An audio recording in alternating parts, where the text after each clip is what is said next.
Huawei के बानी रेंग जिंगफाई ने कहा है कि वो पूरे एतमाद हैं कि कंपनी मौजूदा मुश्किलात पर काबू पाने की सलाहियत रखती है। राइटर्स की रिपोर्ट के मुताबिक हवावे के बानी ने अमेरिका के नए सदर जो बाइडन की हलफ बर्दारी के बाद पहली बार बयान जारी किया है। रेंग जिंगफाई ने गुज़िश्ता साल आमदनी और मुनाफे में इजाफे पर बात करते हुए कहा कि उससे पता चलता है कि कंपनी पर सार्फिन के एतमाद में इजाफा हुआ है। हवावे के बानी चीनी शहर ताइवान में 5G माइनिंग प्रोजेक्ट के इफ्तिताह के मौके पर खिताब करते हुए ये बातें की। 76 साला रेंग जिंगफाई ने मार्च 2020 के बाद पहली बार मीडिया से इस तरह का खिताब उस वक्त किया जब हवावे का मोबाइल बिजनेस अमरीकी पाबंदियों के नतीजे में मुश्किलात का शिकार है। 2020 के आखिरी समाही में हवावे के मोबाइल फ़ोन की फ़रोख्त में 41% कमी देखने में आई और कई साल बाद वो दुनिया की सरे फहरिस्त 3 कंपनियों से निकल कर छठे नंबर पर पहुंच गई। रेंग जिंगफाई ने कहा कि अमेरिका के लिए हवावे पर लगाई जाने वाली पाबंदियों को ख़त्म करना बहुत मुश्किल है,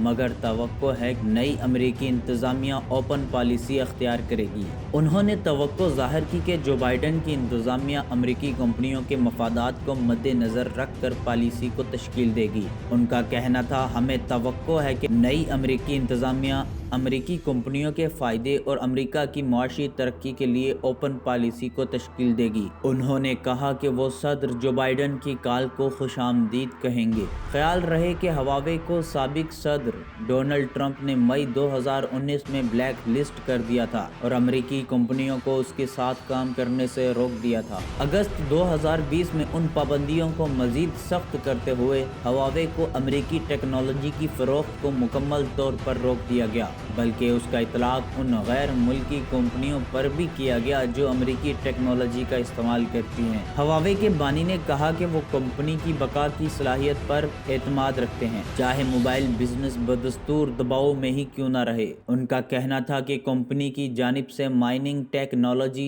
स्मार्ट एयरपोर्ट्स और दीगर शोबों पर काम किया जा रहा है, जिससे स्मार्टफोन बिजनेस में होने वाले नुकसानात की तलाफी होगी। उन्होंने मजीद कहा कि अमेरिका को चिप इंडस्ट्री के मुस्तकबिल के बारे में सोचना चाहिए, जिसको हवावे के साथ काम करने से रोक दिया गया है। उन्होंने यकीन दहानी कराई कि कंपनी स्मार्ट डिवाइसेस के बिजनेस को फ़रोख्त नहीं करेगी और ना ही कंपनी की क़यादत में नुमायां तब्दीलियां की जाएंगी।